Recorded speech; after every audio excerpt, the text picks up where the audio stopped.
amados irmãos do canal Sandro Salmodia. Tudo bem com os amados irmãos? Hoje nós iremos iniciar o capítulo 1 da Confissão de Fé Batista de 1689. Só lembrando que a nossa única regra de fé e prática é as Sagradas Escrituras. A Confissão de Fé Batista de 1689 é simplesmente um manual teológico para aqueles irmãos que estão se chegando à igreja para melhor conhecimento de alguns assuntos. Lembrando também que a Confissão de Fé Batista de 1689, ele tem 32 capítulos. Só lembrando que esse capítulo 1 também tem 10 parágrafos. Parágrafo 1. Sobre as Sagradas Escrituras, no capítulo 1. A Sagrada Escritura é a única regra suficiente, certa, infalível de conhecimento para a salvação de fé e de obediência, à luz da natureza e as obras da criação e da providência, onde manifesta a bondade, a misericórdia e o poder de Deus de tal modo que os homens ficam inexcusáveis.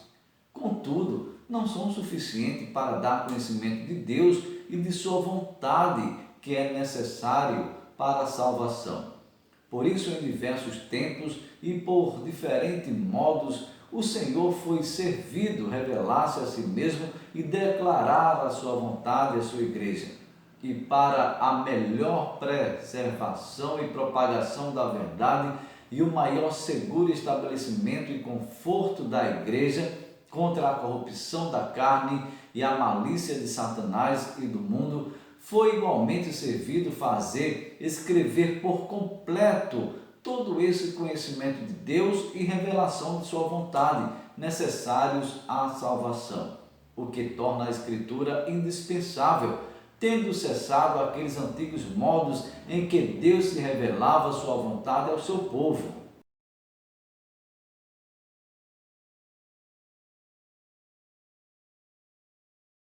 Parágrafo 2.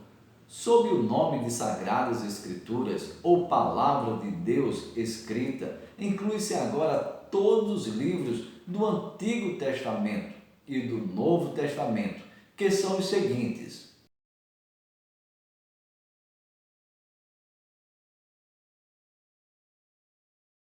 do Antigo Testamento são 39 livros, que são Gênesis, Êxodo, Levítico, Número, Deuteronômio, Josué, Juízes, Rute, 1 Samuel, 2 Samuel, 1 Reis, 2 Reis, 1 Crônicas, 2 Crônicas, Esdras, Neemias, Ester, Jó, Salmo, Provérbios, Eclesiastes, Cantares, Isaías, Jeremias, Lamentações, Ezequiel, Daniel, Oséias, Joel, Amós, Obadias, Jonas, Miqueias, Naum, Abacuque, Sofonias, Ageu, Zacarias e Malaquias. 39 livros do Antigo Testamento.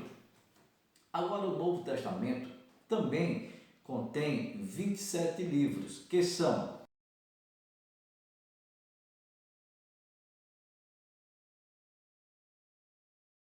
Mateus, Marcos, Lucas, João, Atos, Romanos, 1 Coríntios, 2 Coríntios, Gálatas, Efésios, Filipenses, Colossenses, 1 Tessalonicenses, 2 Tessalonicenses, 1 Timóteo, 2 Timóteo, Tito, Filemon, Hebreus, Tiago, 1 Pedro, 2 Pedro, 1 João, 2 João, 3 João, Judas e Apocalipse, todos os quais foram dados por inspiração de Deus para serem a regra de fé e vida prática.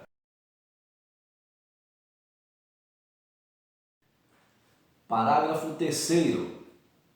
Os livros comumente chamados apócrifos, não sendo de inspiração divina, não fazem parte do cânon ou compêndio das Escrituras.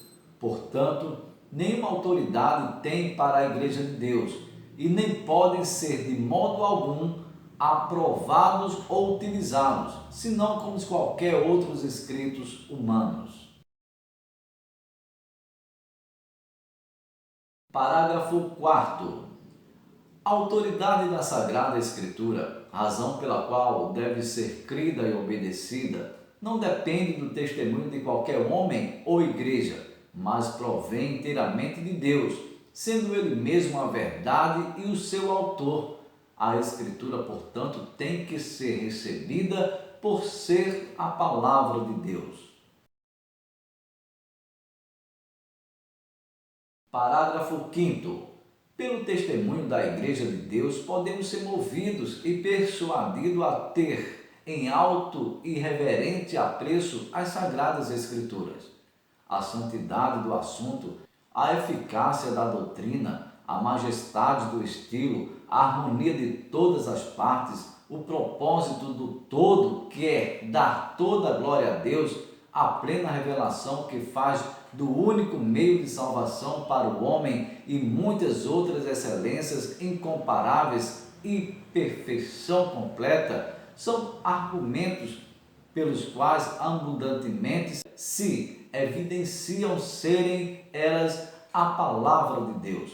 Contudo, a nossa plena persuasão e certeza quanto à sua verdade infalível e divina autoridade provém da operação interna do Espírito Santo, que pela palavra e com a palavra testifica aos nossos corações. Parágrafo 6º. Todo o conselho de Deus concernente a todas as coisas necessárias para a sua própria glória, para a salvação do homem, a fé e a vida, está expressamente declarado ou necessariamente contido na Sagrada Escritura. A ela nada em tempo algum se acrescentará.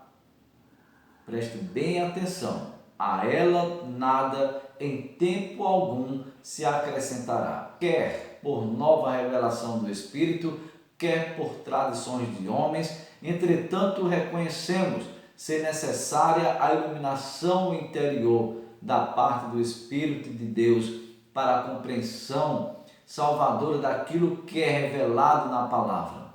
Reconhecemos que há algumas circunstâncias concernentes à adoração a Deus e ao governo da igreja que são peculiares às sociedades e costumes humanos e que devem ser ordenadas pela luz da natureza e pela prudência cristã, segundo as normas gerais da palavra que sempre deve ser observada. Parágrafo 7º. Na Escritura não são todas as coisas igualmente claras, nem igualmente evidentes para todos.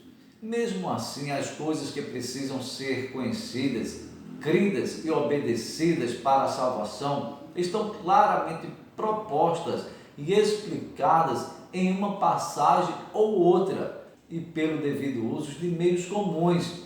Não apenas os eruditos, mas também os indoutos podem obter uma compreensão suficiente de tais coisas.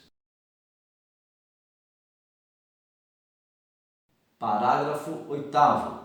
O Antigo Testamento em hebraico, que era a língua vernácula do povo de Deus lá na antiguidade, e o Novo Testamento em grego, que em sua época era a língua mais conhecida entre as nações, tendo sido diretamente inspirado por Deus e pelo seu singular cuidado e providência, conservados puros no decorrer dos séculos, são, portanto, autênticos, de maneira que, em todas as controvérsias de natureza religiosa, a igreja deve apelar para eles como palavras final. Mas visto que essas línguas originais não são conhecidas de todos os povos, de todo o povo de Deus, que tem direito e interesse nas Escrituras e que é ordenado a ler e examinar as Escrituras no temor de Deus, os testamentos devem ser traduzidos para a língua de cada nação,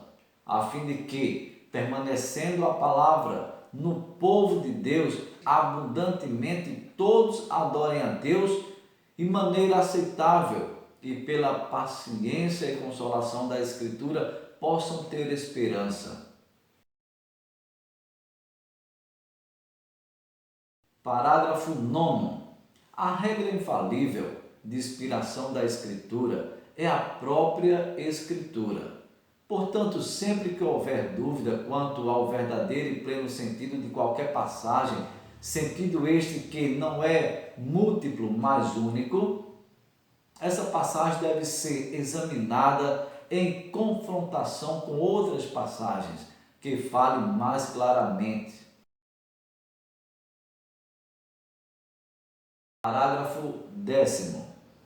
O juiz supremo, pelo qual todas as controvérsias religiosas devem ser resolvidas, e todos os decretos e conselhos, todas as opiniões de escritores antigos e doutrina de homens devem ser examinadas, e os espíritos provados não pode ser outro senão a Sagrada Escritura, entregue pelo Espírito Santo. Nossa fé recorrerá às Sagradas Escrituras para a decisão final. Acabamos de ler para os amados irmãos o capítulo 1 da Confissão de Fé Batista de 1689, que trata sobre as Sagradas Escrituras. Que Deus a todos abençoe.